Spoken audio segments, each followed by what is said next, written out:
We are joined now by Pepe Escobar from Bangkok. Pepe was with us a few weeks ago, and we're really happy you're joining us again today on CN Live. And you've got an extraordinary story to tell us. I'm going to let you go with that. But first, I just want to ask you how you got this extraordinary interview with the imprisoned former president of Brazil, Lula. Well, it's a great pleasure to be with Consortium News, with all you guys. I mentioned that on the air, on the video interview, that I was also representing Consortium News at our interview in jail in Brasilia. It's a rollicking story. It's crazy. Okay, the short version. Our demand was placed 5 months ago. So this has to go through a very complex process, and it has to be approved by the Supreme Court to visit a federal prisoner. It's not, we all know this is always a very complicated matter. Lula gave a few interviews to Brazilian media before. We were on the queue, of course, but our demand was more complicated because it was placed through a Brazilian website. I am a guest, I support them, they do podcasts with me.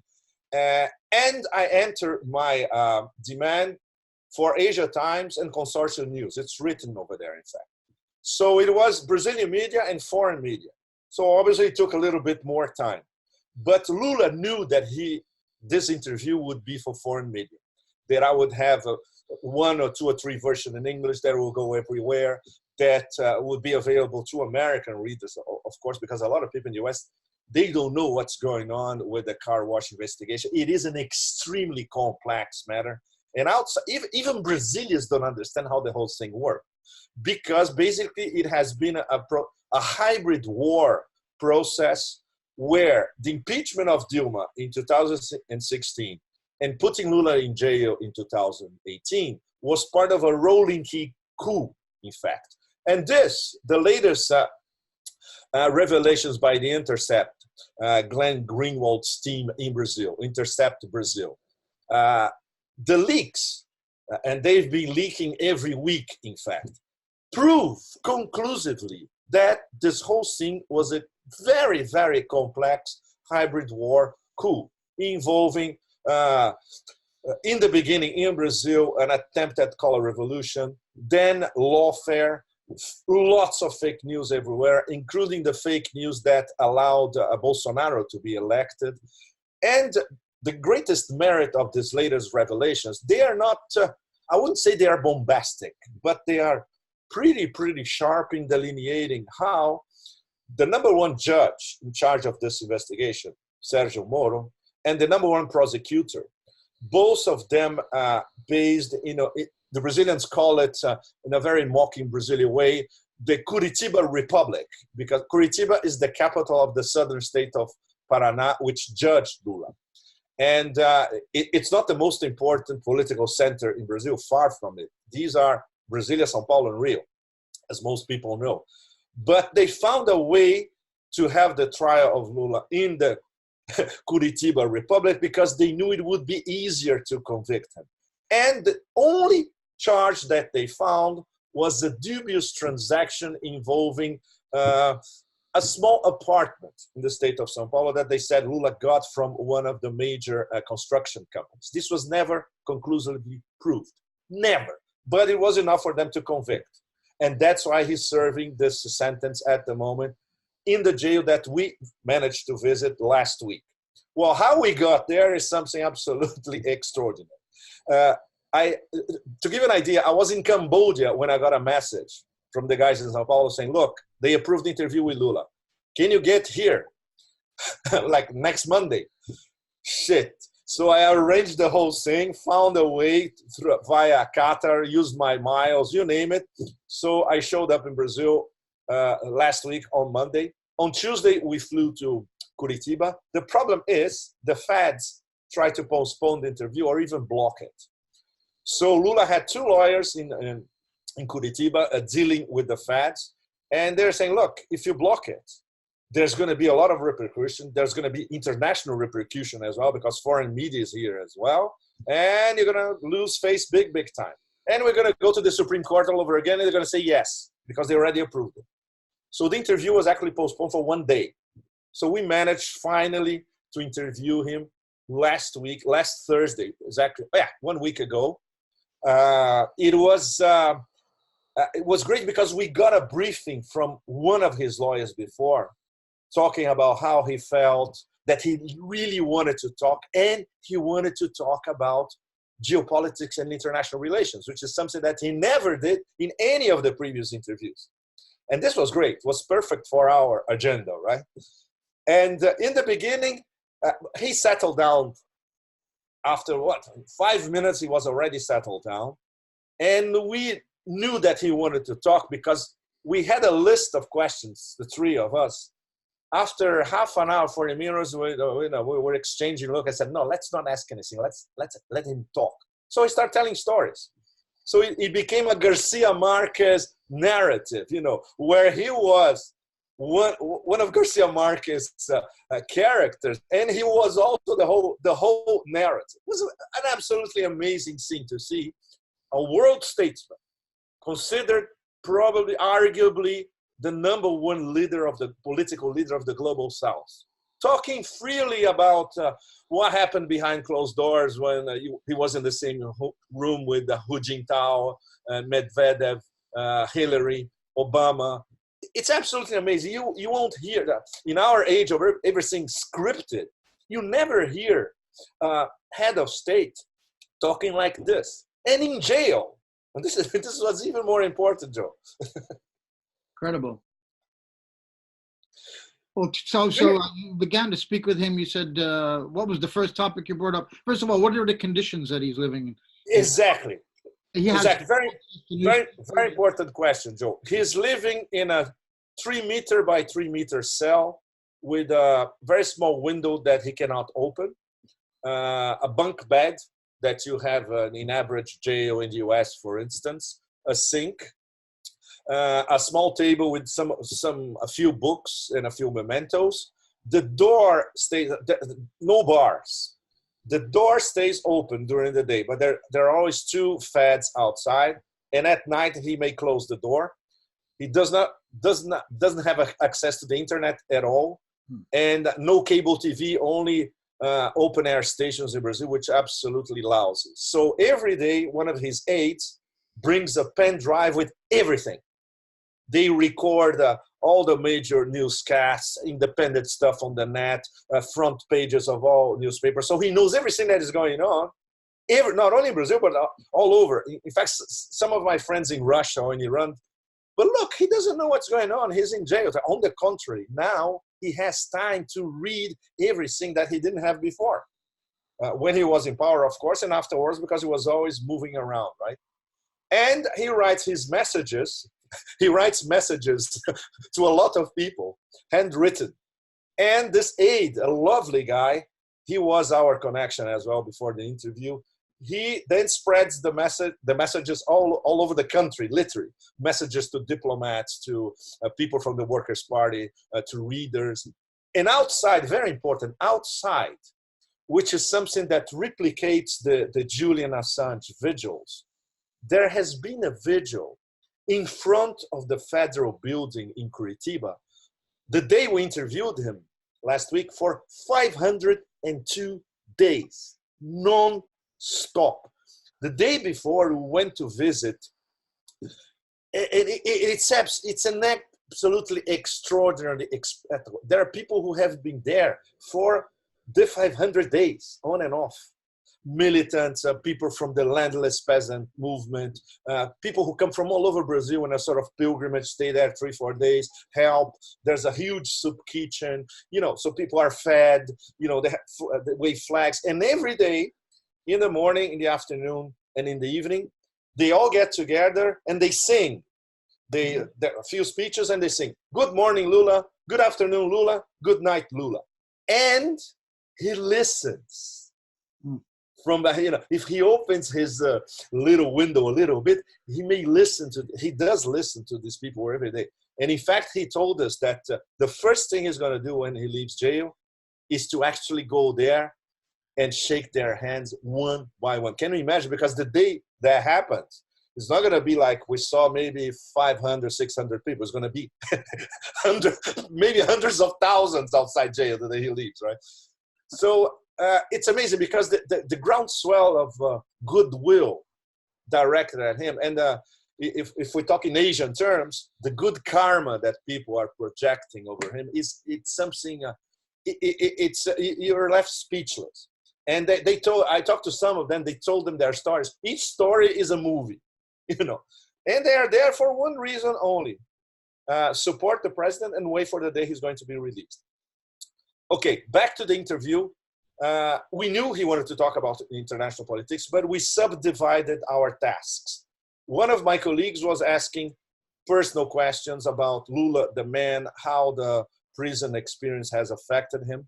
My other colleague was concentrated on Brazilian politics, the details, Supreme Court, other parties, what he's going to do when he leaves politically. Is he going to be a candidate for the presidency again?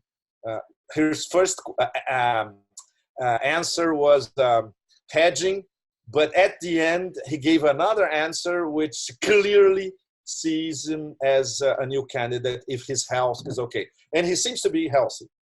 He's very fit, trim. He hits the treadmill, according to his lawyer, at least 2 hours a day. He's very sharp. He knows everything that's going on, so he could easily be a presidential candidate and go on a marathon all over the country. Easily, right? So my part of the interview was to talk about geopolitics and international relations. And it was visible how he relished to answer the questions his way. For instance, I answered him a more theoretical question about hybrid war, and his answer, very straight to the point, was great, talking about instances of practical politics here and there. And my first question was about the BRICS, in fact. And he gave a long answer with some pretty explosive information. This was, I released already this story, already centered on his answer about the BRICS. BRICS it was being, Brazil, Russia.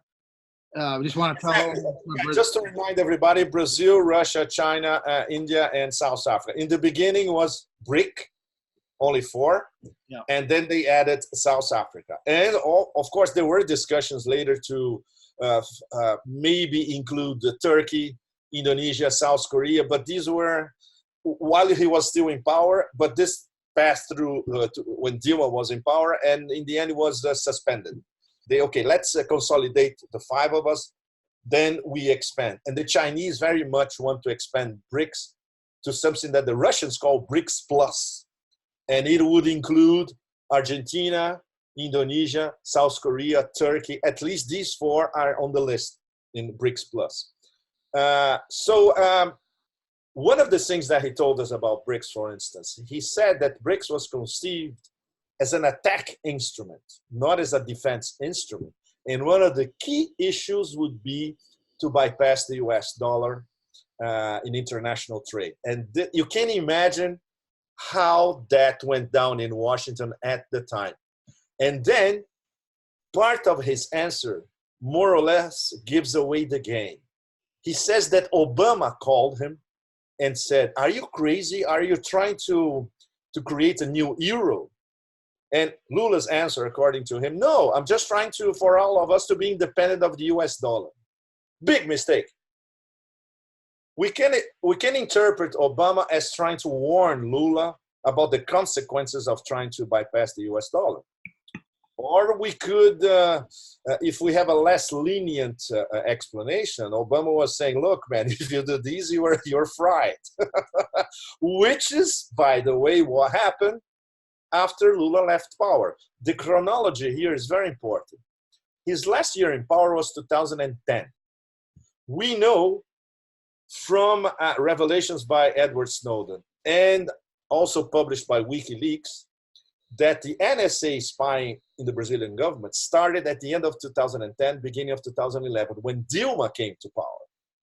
Dilma was elected the first time as a successor of Lula, appointed by Lula. So the chronology makes total sense. It's true. We already know for a fact that the NSA, the strategy of the NSA was to go not only spying the Brazilian government, how things work in Brasilia, but specifically Petrobras, the number one energy giant, one of the top energy giants in the world, among the top 5, and the Brazilian construction companies, which are Brazilian national champions. They had deals not only in Brazil and Latin America, but also in Africa and the Middle East, among the largest construction companies in the world. So this was the beginning of what would end up being called the car wash investigation. So this dossier, this NSA dossier, fell on the lap of a minor judge in Brazil called Sergio Moro, which for a lot of people in Brazil became the symbol of corruption, just like those judges in Italy in the clean hands operation in the early 90s. And in fact, the Bible, Moro's Bible, was the clean hands operation. What he didn't know was what clean hands did in Italy in the end, after smashing the political landscape, it made possible the emergence of Berlusconi. In Brazil, we had, I think I told you guys before, in Brazil, that allowed the emergence of something even worse than Berlusconi. A clannish guy with Italian roots, Bolsonaro, from the Veneto in Italy, which is a small clan, very, very dangerous, extremely right-wing, and with no project whatsoever in terms of the future of Brazil as a rising power in the global south and as a major global power as well. During Lula, Obama sat on the same table with the so-called masters of the universe. He was accepted as, okay, this guy, we need to talk to this guy. He's important, and he has influence not only in South America, but all over the world. So this is important, the chronology. Lula leaving power, Dilma coming to power in Brasilia, NSA spying, beginning of the car wash investigation, and then what some of us have described as a rolling hybrid war coup start rolling. And phase 1 of this roll was impeachment of Dilma in 2016. We'll be back to it later on in our interview because I managed to talk to Dilma as well in my trip.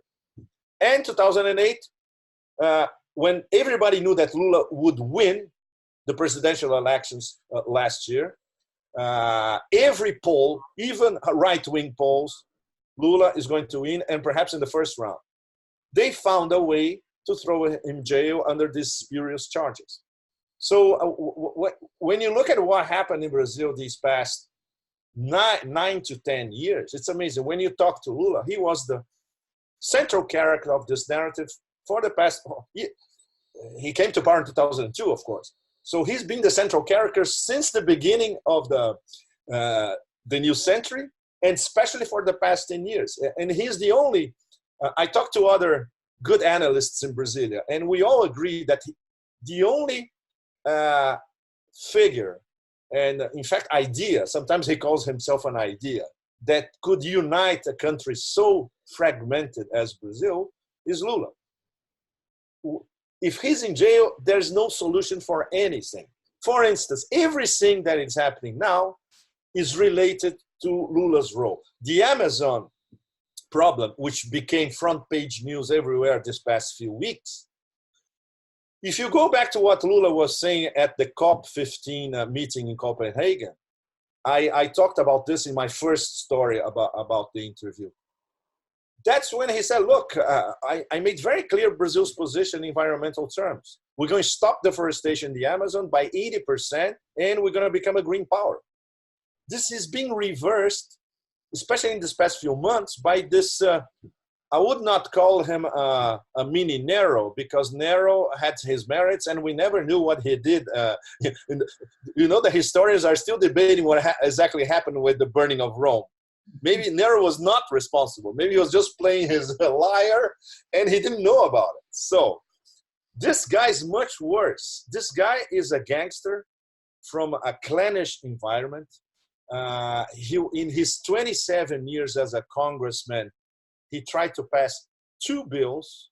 He was a minor, he was an invisible presence in the Congress in Brasilia. But this is the backstory of the backstory. Starting in 2014, when Dilma was re-elected, That was the Dilma II period. The military starts saying, maybe we could support this guy because he's one of us. Okay, he's a minor. He was a sergeant. He was thrown out of the army, by the way, very important. Then he became captain. He had been in Congress. He knows how Brazil works. Let's support him. So there is a very important video that shows the beginning of the beginning. When this guy, Bolsonaro, visited the Brazilian Military Academy, which is, they pride themselves that they are the Brazilian West Point.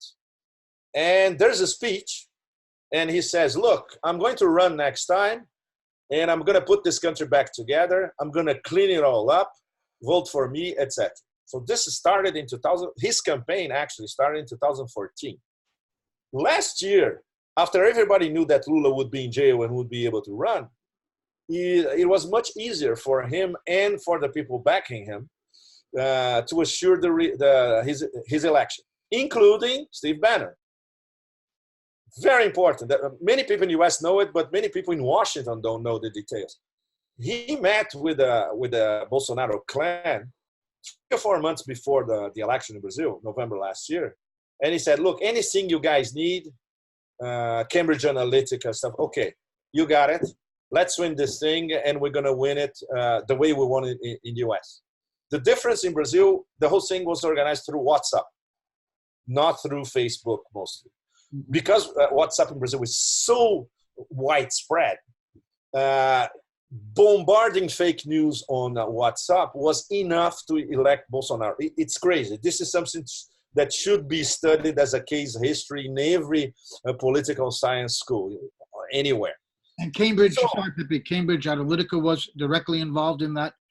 No, exactly. We don't have a smoking gun about the direct involvement of Cambridge Analytica. What we do know is that Bannon threw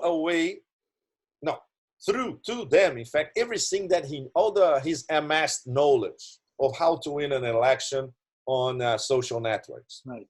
So obviously there were other people involved connected to Bannon, of course. We still don't have names, but a lot of people are investigating this back in Brazil. So Bolsonaro is elected, and basically there's only one project, which the project of the Brazilian comprador elites. A huge sellout, just like in Argentina, where I was after the interview.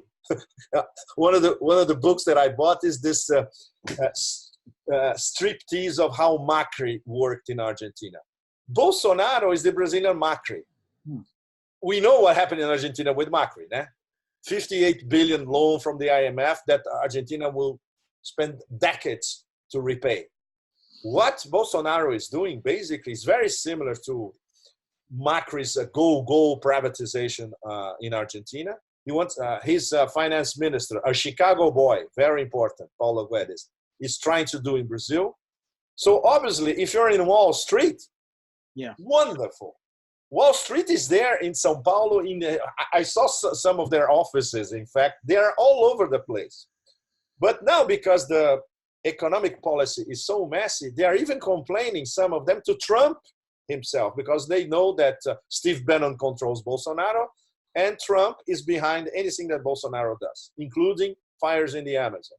And they're telling Trump, look, Brazil was supposed to be this new El Dorado for us, but the economy is tanked. There's no growth. The privatization is not as fast as we wanted. The sellout is not as fast as we wanted. So even rumors back in Washington of everything is not going according to plan. It's an extremely complex situation, Joe, because you have the deep state interest, which is basically to keep Lula and the Workers' Party out of leading Brazil, where they, even with the corruption scandals, they are still a majority. Wall Street, which they want to privatize the whole thing. International interests of all sorts of shading, interested in Brazilian oil, the pre-salt reserves, which are worth at least $20 trillion, if not $30 trillion of unexplored oil. The Amazon, for obvious reasons that now everyone, even a cab driver in Mumbai already knows what's going on in the Amazon. And the future water wars, the water wars of the 2040s, 2050s. And Brazil is arguably the largest depository of fresh water on the planet. If, not only the Amazon, but the Guarani aquifer in the southwest of Brazil. So everybody is looking at Brazil as, okay, we need to take it over. We need to internationalize Brazilian natural resources. And this is being discussed now openly in different levels, not only in the US, but also in Europe. When Macron is talking about the internalization of the Amazon, this is let's say, the European humanitarian imperialist version of what the Americans would like to do. And when you see an article by Stephen Walt from Harvard, come on, good credentials, a serious scholar, saying who's going to invade, between commas, the Amazon or take care of the Amazon in the future as a trial balloon, you see that things are really, really serious. And the great thing is that Lula is attuned to all of this instinctively. He's not an intellectual. This guy, he barely finished primary school. When he starts talking about the corridors of power, you are speechless. He knows everything, how it works. He tells stories of how he dealt with the big shots. He never deviates from his basic ideas, which are a more equitable world economy, the dominance of the US dollar, of course, trade in different currencies, a real multipolar world. He appreciates the role. He understands viscerally the role of Russia, China, Iran, Turkey, for instance, especially. He dealt very closely with all of these powers. So, and to listen to this guy could be, in terms of international relations, he could be a point of reference in terms of sanity, in terms of, the most important issues, let's discuss them this way. And he's still languishing in jail because of now a semi-failed coup, because Brazil is going the way of Argentina now. It is already in recession. This I noticed by myself, talking to average people in the three cities that I was, São Paulo, Curitiba, and then in Brasilia. I was in a meeting there were a lot of people from diplomats and scholars to average people, and it was great to talk to them to get the pulse of the thing. And in São Paulo, it's crazy. You have this mini Upper East Side, Upper West Side, DuPont Circle in Washington. And outside, you have this mega Indian slum or African slum. It's pretty hard. It's very, very hardcore. And Lula understands the whole thing visually. He remembers, he now has put in perspective what he did in power. He even admitted on the record, we have to look into where we got it wrong in terms of how they were stripped of power by this rolling hybrid war coup. He understands it. He still doesn't know how to formulate this conceptually, which was, in the case of Brazil, was the most sophisticated case of hybrid war so far. This has nothing to do with Georgia, Kyrgyzstan, and Ukraine. The game is much, much, much, much more hardcore. And he understands that. And I'm sure he's trying to tell the people at the Workers' Party let's review what happened so it won't happen again. I was a little bit downcast when I talked to some of these figures, the leadership of the Workers' Party. They know that it went wrong, but they still don't know why. And this is very, very serious, which will bring us to our conversation with Dilma later on. Mm-hmm. Question. Tell me about the Amazon. You said he knows what's going on there. What is his take on what's happening? Well, this is one of the first things that he said in the interview. This is in the first story that I wrote already about the interview. Explicitly, what's happening in the Amazon right now is the responsibility is Bolsonaro voters. This is the short version, but it's amazing because in the same week that he gave us the interview, the real story behind this latest forest fires emerged. I don't know if this was picked up by Reuters or AP. I didn't have time to check. But basically, okay, the short answer. 70 ultra wealthy landowners in the Amazonian state of Pará, which is bigger than half of Western Europe in itself, and it's an Amazon state. In one of the provinces of the state, they set up what they call the Day of Fire. And the Day of Fire was literally devastating a huge area, which part of it was under control of the official organ in Brasilia that supervises the Amazon rainforest, and also as a way of pledging their allegiance to Bolsonaro. They openly advertise this on WhatsApp. It's there. If you go there and look at their messages, it's all there. So the story only emerged, I think, the day or the day after our interview, some Brazilian media already had the real story. Obviously, it never went to the global empire, the main newspapers in São Paulo. Forget it. There's a wall of silence on anything that contradicts official policy, in this case, the Bolsonaro government. So Bolsonaro was part of this Day of Fire? He was aware of this? Bolsonaro? No, he was not. The government tried everything in their power to disassociate themselves from it, but he didn't condemn it at all. And of course, and when the real story emerged, some people in his government said, no, this is fake news, which is their number one answer for anything criticizing their economic policy, deforestation of the Amazon, the fact that the economy stagnated, their relationship with Trump, their relationship with Bibi Netanyahu, you name it. The only thing they always say, no, this is wrong, or they start attacking the messenger, like Bolsonaro did with Macron. When Macron said, no, we have to put the Amazon at the top of the G7 in Biarritz, and Bolsonaro, he tweeted something absolutely I was talking to diplomats. They're saying that they have never seen this, not only in Brazil or in South America, but anywhere.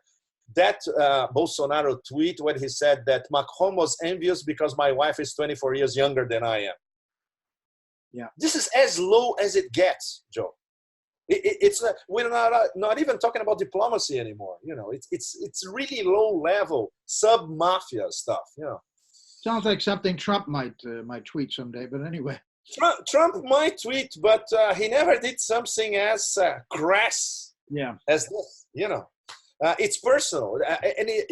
Bolsonaro and the people around him, they have no clue about how international diplomacy works, the rules of the game, interaction between heads of state. He is a very, very raw guy. You know, he's not very well educated. He spent his life until he was thrown out in the military as a very low-level cadre. When he was in Brasilia, as I told you guys, he was there for almost 30 years and no bills. It was invisible. He was a minor presence, always known as a right-winger, always supported the military dictatorship in Brazil from 64 to 85.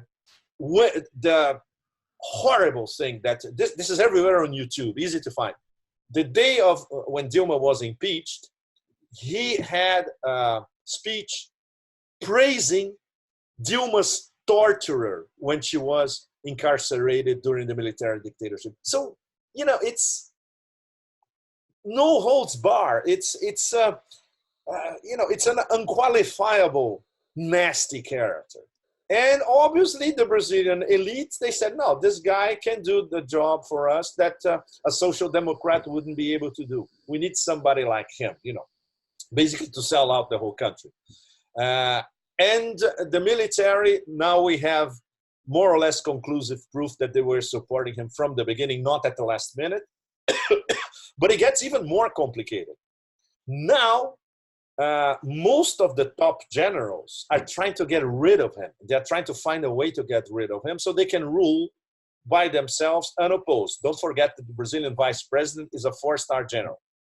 So the day I was in last week, after the interview, I went to Brasilia to meet people from different parties, to go to an event.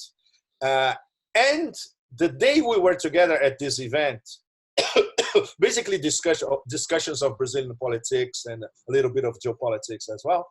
There was a lunch, a paella, at the vice presidential palace where we had Bolsonaro and all the top generals, no leaks whatsoever, discussing what's going to happen next. So far, there has not been a single leak about what they discussed. What we imagine is they were trying to organize the roadmap for the months ahead, because the situation in Brazil, incendiary, doesn't even begin to describe it politically at the moment.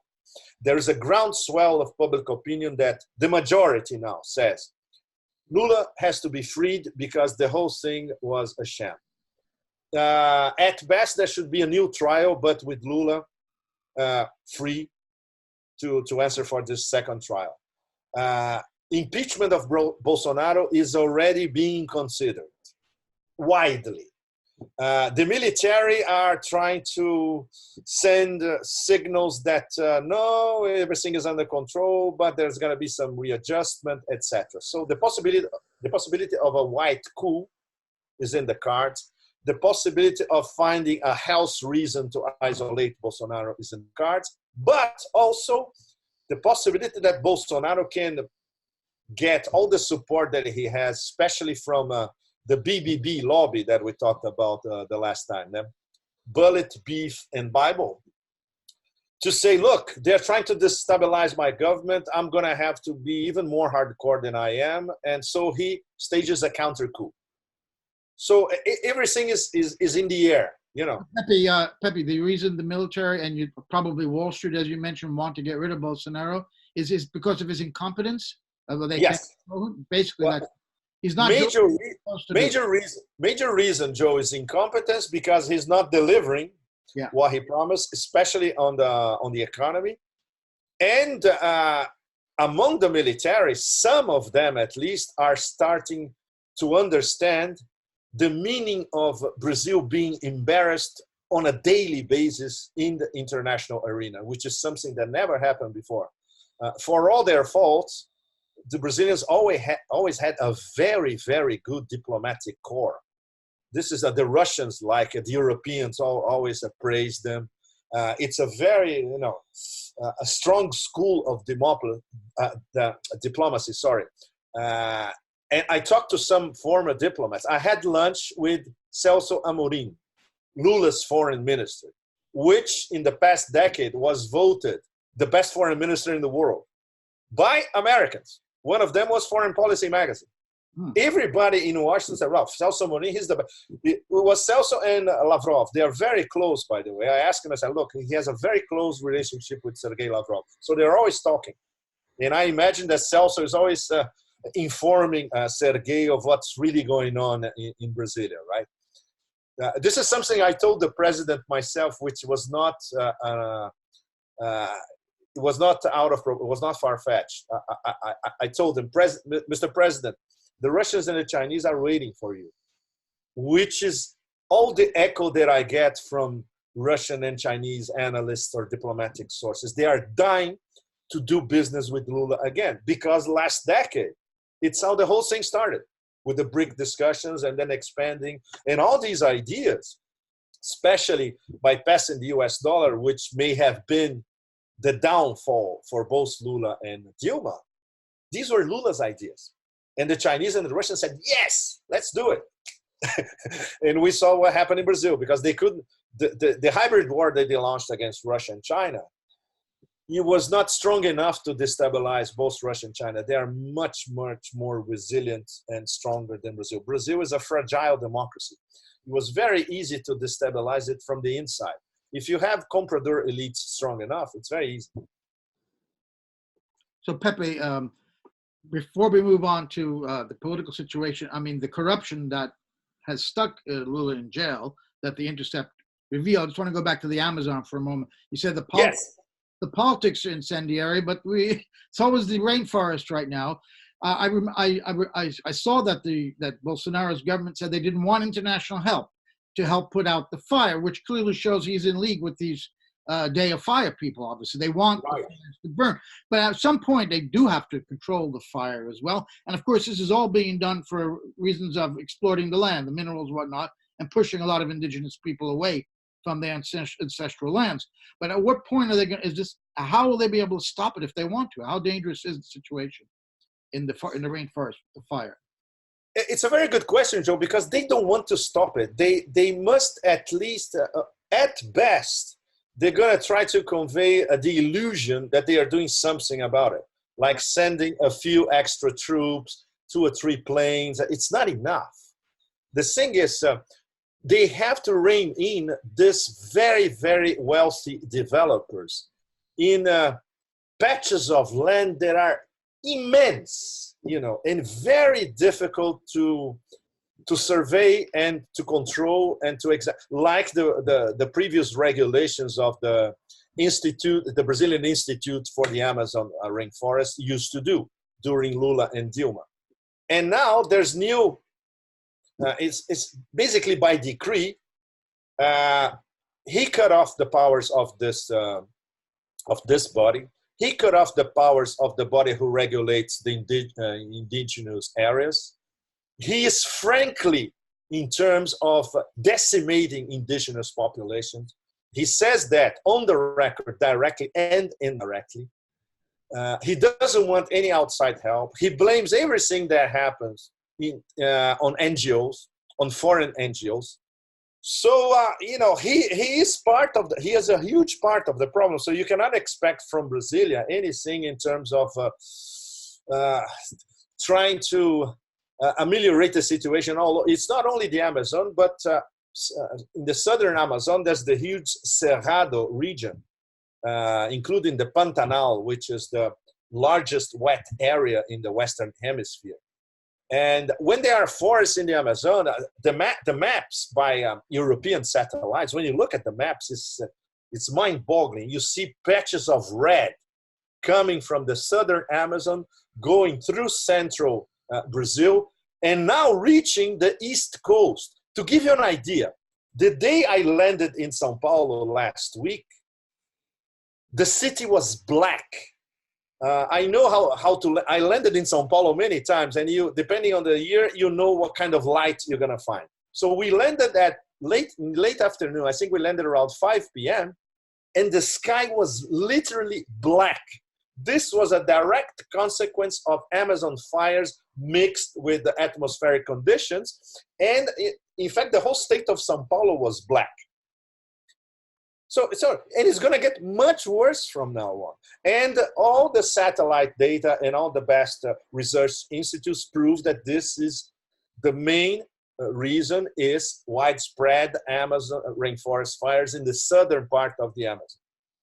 And this goes to the other, this goes a little bit to Bolivia and Peru as well. So you see like 30% of the area of South America, being completely destabilized. If this goes on at this rate, some scientists are saying that by 2025, the situation will be completely out of control. And that's what, especially the French and the Germans are hanging on to. They're building their case for internationalization of the Amazon. This is extremely serious because this is something that the Brazilian military, even if you find fifth column elements inside them, will never allow. The Amazon is ours. But then, Joe, look, another explosive video surfaced before I boarded my flight, in fact. So this means 1,000,000 hours ago. So in this video, in the same video, Bolsonaro says, the Amazon is not ours, implying that sooner or later international interests will take over. He specifically, explicitly describes Brazil as trash. So he has no respect for Brazilian politics, economics, culture, the awesome cultural mix that it's, if we call something like Brazilian civilization, it is a fabulous cultural mix from everywhere, from Africa, indigenous populations, immigration from everywhere, from Europe, from Asia, like the Chinese and the Koreans, etc. And he basically criminalizes indigenous people again. So this is all of this in one short video. Imagine an American president saying this on the record. This is grounds for impeachment as a national traitor, in fact. So this is what we have every day in Brazil. While I was there, you cannot even process, it's very fast, you cannot even process the amount of, I would say, completely demented style of doing non-politics or post-politics by the Bolsonaro people and the government. The fact that the country is completely destabilized and also destabilizing other parts of South America. And internationally, how degraded is the image of a country that used to be in the last decade was considered a model for the global South. And then, okay, go ahead, Joe, go ahead. I'm just going to say, what you're describing is a perfect example of disaster capitalism. That yes. International finance and interest will take advantage of this disaster that's going on there.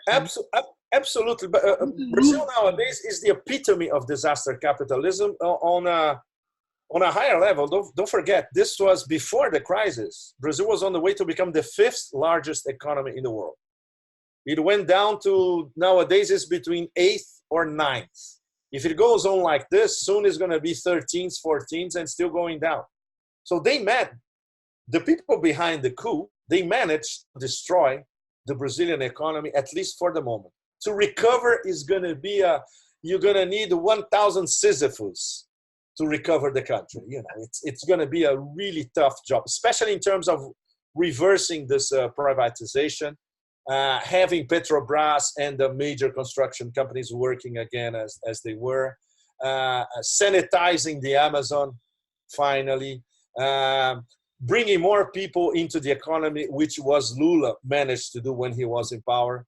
Now people who were poor and became lower middle class, now they are back to, being absolutely poor again.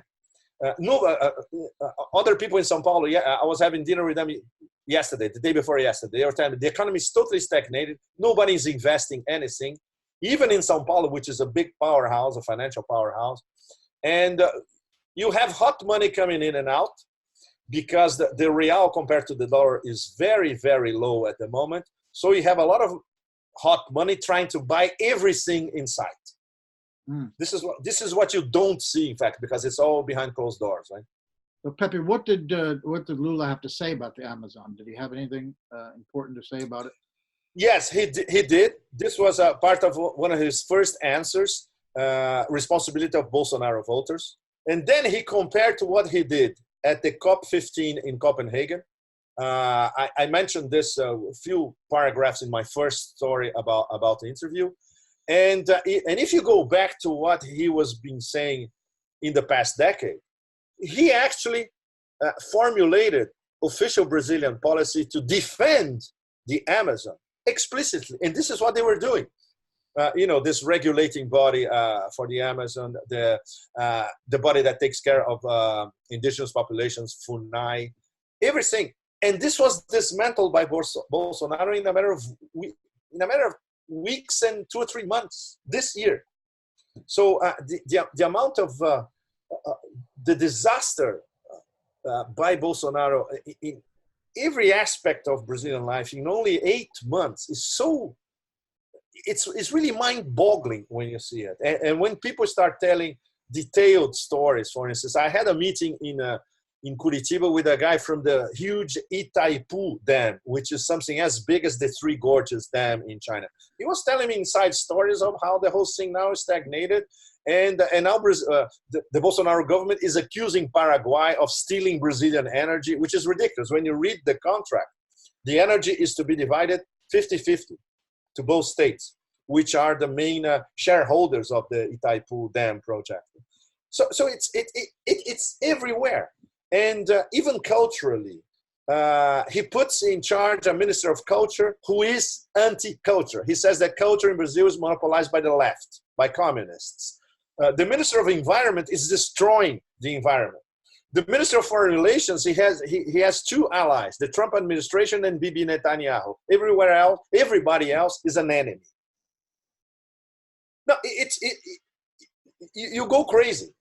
trying to understand, trying to piece it all, of course, and trying to make the connection with the guy who could be the rallying point to, okay, let's start all over again. He's still languishing in jail, depending on an extremely corrupt Supreme Court decision. For instance, this week, the Supreme Court should have had a meeting in Brasilia. But they said, one of the ministers, he has a flu or whatever, so nothing happened. So they're postponing because depending on their decision, Lula could go to house arrest, which would be a huge step. Lula is saying, no, I'm not going to go to house arrest because I want to prove I am 100% innocent. Maybe this is not the best strategy. And some of the Workers' Party leadership is telling him, look, you know how hard the game is here, how nasty the game is. If you are out, even with house arrest, doesn't matter because everybody's going to go to your house. They're going to start articulating again. People are going to start talking. It's the way to go. You cannot be left here in the small room. And once in a while, somebody comes to talk to you. It doesn't work like this. So I think maybe he's trying to understand that it could be a good thing, even if it's house arrest with an ankle bracelet, whatever. But at least he'll be out. And this is going to change the game completely. Well, Pepe, what I find interesting is that you got this interview at all. So, of course, I don't know if we laid this out. He's in jail because of basically the judge and the prosecutor conspired to put him in jail. That's what was leaked someone leaked that to The Intercept. To The Intercept, exactly. The entire reason of being in jail is based on corruption. So I thought that corruption would be so strong that they wouldn't allow somebody like you to go in there and see him, or that they're considering even house arrest. So has the international repercussions of what The Intercept reported had an effect on the judiciary, at least, or certainly in the country, to try to patch over this thing, because they know that they've been exposed. They know, Joe, and some of the I tried to confirm this with at least 3 or 4 different inside sources in Brasilia. They all told me the same thing. All the Supreme Court judges are bought and paid for. No exception. It depends on which level they have been bought and paid for. Apparently, of the 7, 3 could be, there's a possibility of the understanding better the perfect storm that the country is living, and that Lula could be a factor of, okay, let's try to restart a national dialogue. So if we have a 4-3 vote in the next Supreme Court session, maybe Lula could be out to house arrest. The thing is to get this 4th judge, because these other 4 are completely bought and paid for, and they were part of the coup as well. So unless they see that we're getting to a point of no return where Brazil is going to be ostracized by the international community completely, or they're going to, in Europe, many countries inside the European Union are pressuring Brussels to start boycotting Brazilian products. So when you start hitting their pockets, they're going to see that the situation is really, it's not only diplomatic, it's in terms of trade relations as well. But it's true. The fact that our interview was approved, they were postponing. Like I told you guys, we applied 5 months ago. So this could have been solved in 1 month, not 5. But they were postponing it because they knew that this small Brazilian website is very popular among the left all over Brazil. And the fact that they will have a journalist who would be talking, representing foreign media, which they don't like at all. When there was an interview with, for instance, a friend of mine, the first interview, a friend of mine was representing El País from Spain. But they know that if you write something in Spanish, the repercussion is not as big as if you have something in English going all over the place. They know that. So the first interview was a Brazilian newspaper and my friend representing El País. And our interview kept being postponed. So now as I told you guys at the beginning, they tried even to postpone it at the last minute. Yeah. Only when one of Lula's lawyers start to play hardball, okay, I'm going to take it to the Supreme Court again. They said, okay, next day. Tell us, Pepe, what the story that Lula told you about the negotiation over the Iran nuclear deal. Oh, this is amazing, Joe, because I'm going to write the story this weekend. he told us in detail in his own fantastic realism, Latin America literature way, as first-person narrative and as one of the protagonists, how he convinced Ahmadinejad to sign that first nuclear deal that was botched by Hillary the next day. So let me write the story, and then we're going to have the whole story in his own words. It's fascinating to hear this from a statesman. You know how interviews with presidents work, right? Everything is scripted, no details. When they write their memoirs, they are sketchy details about negotiations. And then you have Lula talking about how he was trying to convince Ahmadinejad, his interactions with Erdogan, how long did they debate it, how he convinced Celso, the Brazilian foreign minister, to convince the other two foreign ministers, look, we have only one shot at this. If we do it right now, they're going to say, look, it took Brazil, Iran, and Turkey to solve one of the biggest political problems of the 20th century. That's not remembered. Very important, Joe. He met with Ayatollah Khamenei. They talked for 2 hours. Lula did. Can you believe Lula and Ayatollah Khamenei in the same room? They talked for two hours, and Lula said, look, I explained to him my program to eradicate poverty in Brazil, and the Ayatollah absolutely loved it. He said, I want to do the same thing in Iran. Can you imagine this conversation? Yeah, no, I can't. That's quite something. The fact is, a lot of viewers might not remember that before the nuclear deal that was agreed with the 5 countries and Iran, the 5 countries being 6 countries and Iran, included in the Security Council, and that Trump has pulled the U.S. out of to great disastrous results. There had been this deal between Iran and Turkey and Brazil. Yes. And that, you will tell us the details when your article comes out. But that, absolutely. If they hadn't done that, Pepe, maybe we wouldn't have had a deal at all, right? If Brazil and Turkey and Iran hadn't made this initiative together, we may not have had a deal. And what you're going to tell us in your piece when it comes out is, of course, how the U.S., not Obama, but Hillary Clinton as Foreign Secretary of State, destroyed that deal. But we did get another one after that. And, exactly. And very important, Joe. Then when I had lunch with Celso Amorim, that 4 or 5 days later, that was 2 days ago, Celso confirmed everything that Lula had told us in terms of how they followed to the letter the actual letter that Obama sent to Lula. Obama sent a letter to Lula specifying the terms of the possible deal with Erdogan and Ahmadinejad. Lula followed to the letter, and Celso confirmed, we followed what we discussed with Obama to the letter. The problem is Hillary Clinton the next morning or afternoon in New York, I think it was the next morning in New York and in Washington, she blew the whole thing up. She interfered and said, no, there's no deal. We won't accept it. So in fact, Hillary overruled Obama in this story. I would love to have one day Obama's inside story of how that happened. I'm not sure he's going to tell it. That wouldn't be the first time. It looks like in Libya, she also got her way. Well, in Libya, we all know that the 3 harpies overruled them. Huh? Was Hillary, Susan Rice, and Samantha Power.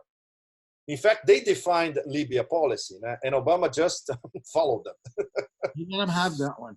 So what else can you tell us about your interview with Lula before I ask you about your dinner with the former president, Dilma Rousseff? Yes. It's in Brazil, things sometimes they're very slow. And I just sent before talking to you, I sent a message to them again. People from all over are asking me for the full interview with English subtitles, and it's not ready yet, which is horrible. You are going to be among the first ones I'm going to send the full interview with English subtitles, so everyone must listen. It's long. It's 2 hours and 10 minutes, but you won't see something like this from any head of state anywhere, I would say in the 20th century. Perhaps in the 21st. Perhaps in the past century. Perhaps when we had Kennedy rambling. Maybe. I never saw Kennedy rambling like this, for instance. But you're going to see the relation, how the corridors of power work from the point of view of one of the protagonists. What do they discuss in these meetings that no one has access to? How international negotiations really work. And you're going to have a glimpse of Lula the man as well. There's a stretch in the interview that was very, very moving. He opened up about how poor he was when he was a kid and a teenager. And it breaks your heart. When you look at how far this guy went, if we had stories over stories of the American dream, when you look at the Brazilian version, it's mind-boggling, really. He came from literally less than zero to become one of the most important leaders in the global South. So you have the whole thing. I was discussing with my colleagues afterwards. We came to the conclusion that the prison experience for him was like going into a monastic cell, like going into some form of Zen Buddhism, or those Buddhist hermits that go in the caves in the Himalayas. It's an equivalent process because he put his life in perspective. He understood what happened. He had time to see the big picture, maybe for the first time. So he plunged inside himself. He understood himself better as a human being, and he understood himself better as a world leader as well. So there's a maturity that oozes out of the narrative. It's very, very impressive. And the way, of course, the way he talks to you, he looks you in the eye when he's answering a question. You never see this with any politician anywhere, especially nowadays, right? So this whole dimension of the interview, I think is very important for global readers to get a feeling of how hard it is, not only to come from less than zero to become a world leader, but to deal with other world leaders at the highest level. So you have the full arc of the experience. This is what I think we were very privileged to be part of this interview. We were just the messengers, in fact. Well, that is really something. Coming from, as you say, dirt poverty, and becoming a union leader, basically, and then a champion of the poor, to winning an election and sitting at the table with Ahmadinejad, Ayatollah Khomeini, Barack Obama, etc., is an extraordinary. And he held sway with them, didn't he? He stood his ground with these people. He was not intimidated by all those powerful folks, was he? And that's why they respected him, Joe. That's why they respected him. Everywhere. It's amazing. And Celso is an intellectual. He said, you had no idea when Lula entered a room in one of these international meetings, everybody turned to him and everybody was, they were grasping his words like this, It is extremely impressive. On a personal level, I would say that the great politicians of the 21st century so far, Lula and Putin. Very different registers, of course. By the way, the Russians absolutely, wow. He's an icon in Russia. And with the highest levels of powers as well. With Medvedev, with Putin, with the Minister of Foreign Relations, the relationship between Celso Amorim and Lavrov, everything. Another reason why the Americans want him to stay in jail. That was an extra reason. There's no question. And he also says in the interview, you're going to see, he also says in the interview that he wanted a very close relationship with the Russians. And with the Chinese, he tells the story of how he blocked China from being branded the -- 1 global polluter at the COP15 in Copenhagen. This is quite something. This is in my second story. Lula talks about Brazil and BRICS and China, etc. It's in this. Now it comes to what I want to do for you guys at Consortium News. I want to do something completely different. I want to do something, including the interview, of course, with snippets of the interview, but the backstories around the interview. So this is what I want to write for Consortium News. Completely, it has to be a crazy narrative to convey the craziness of it all, in fact. Well, we're looking forward to that, Pepe, absolutely. So before we let you go, you just stepped off a plane, you told me, from Brazil through Doha to Bangkok. I want to ask you about the dinner you had with Dilma Rousseff. Yes, this is very, very interesting because it was great to talk to President Dilma in a very relaxed setting. This was a private dinner in Brasilia. There were some big shots of the Workers' Party. There were two women journalists that have been following Dilma for the past 20 years or so. So she was relaxed, was great.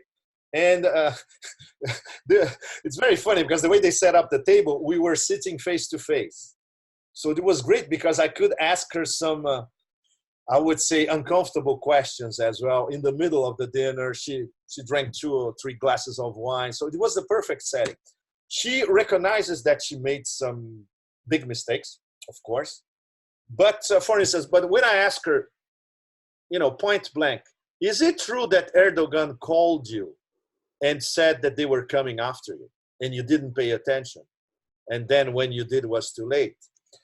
Her answer, I'm trying to quote her. She said, no, he said there were similarities between the color revolution in Turkey and the color revolution going on in Brazil, and that I should be very attuned to that. Obviously, she was not, Joe, because what happened afterwards was the whole machinery of impeachment was already rolling, and she fell. And then it comes the part that maybe now she's trying to understand. She was extremely rigid while she was in power. She didn't negotiate. She antagonized people easily. She was the anti-Lula in the negotiating table. In a country like Brazil, this is your death sentence. You have to articulate with everybody, even the devil, if that's the case, So, but it's good that she talked about it. And she talked about how much she learned when president, how much she's relieved right now. She may go back into politics later, but she prefers living the life she is now. She's traveling here and there. She articulates politics. Very funny to see her as articulating politically nowadays, something that she didn't do while she was in power. But what I was very struck by talking to the leadership of the Workers' Party, in my opinion, they still don't see who were they fighting at the time and how they would come with all guns blazing and no holds barred against Lula, Dilma, and the Workers' Party in general. They didn't see it coming. I'm absolutely convinced about that, which proves that the level of strategic analysis in these two previous governments was not very sophisticated. And that's worrying, very, very worrying. This is something that will never happen in Russia or in China. Never, never, never. You have think tanks, you have analysts, you have people surrounding government that, it lands on your desk, a dossier saying, look, color revolution here, lawfare there, intimidations here, economic attacks over there. And obviously the people at the Workers' Party, they didn't see it coming. They didn't have that kind of no. They didn't have the intel, to put it bluntly. They didn't have enough intel, and they didn't know that they were up against not only Brazilian articulations in Congress or in the judiciary, but his master's voice.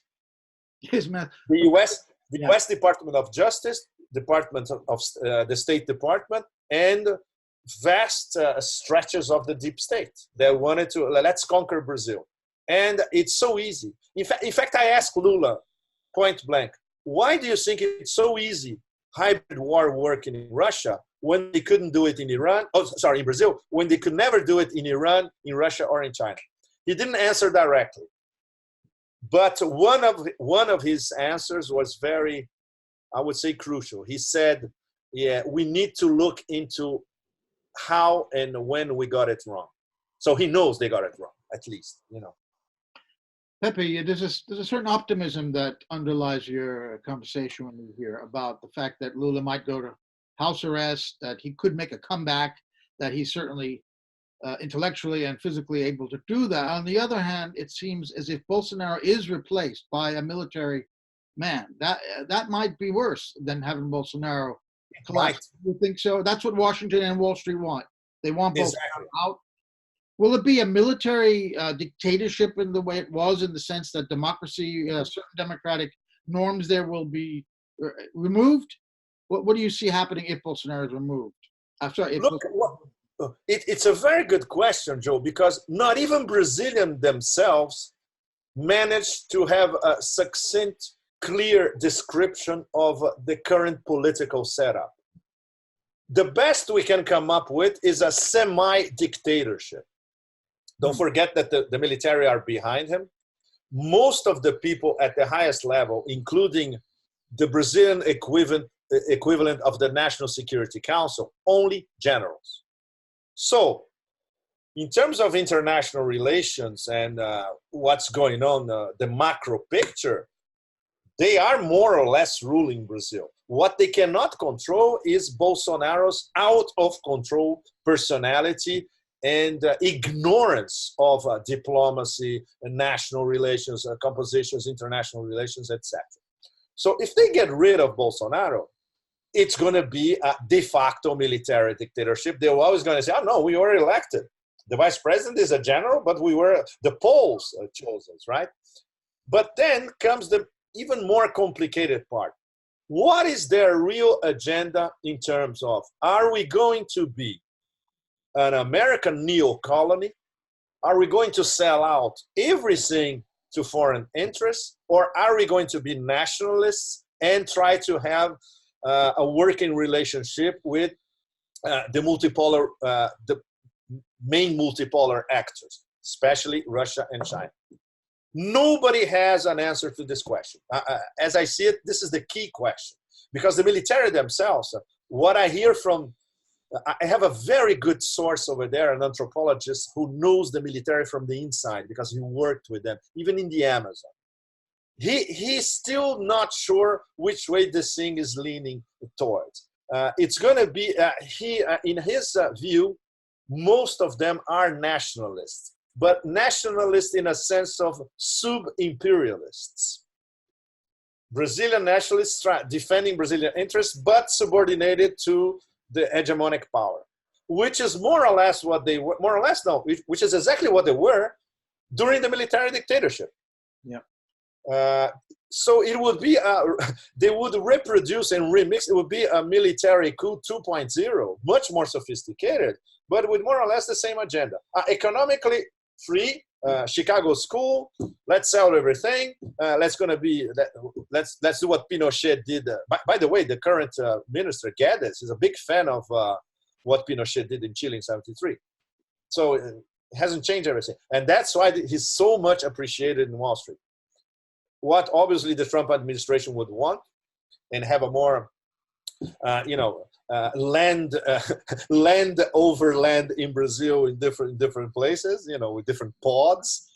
But we still have a tradition inside the Brazilian military of being hardcore nationalists and defending the national interests in terms of nobody's going to take over the Amazon because the Amazon is ours. So if you compare this Amazon is ours discourse with what Bolsonaro was saying in this video that emerged these past few days, the Amazon is not ours.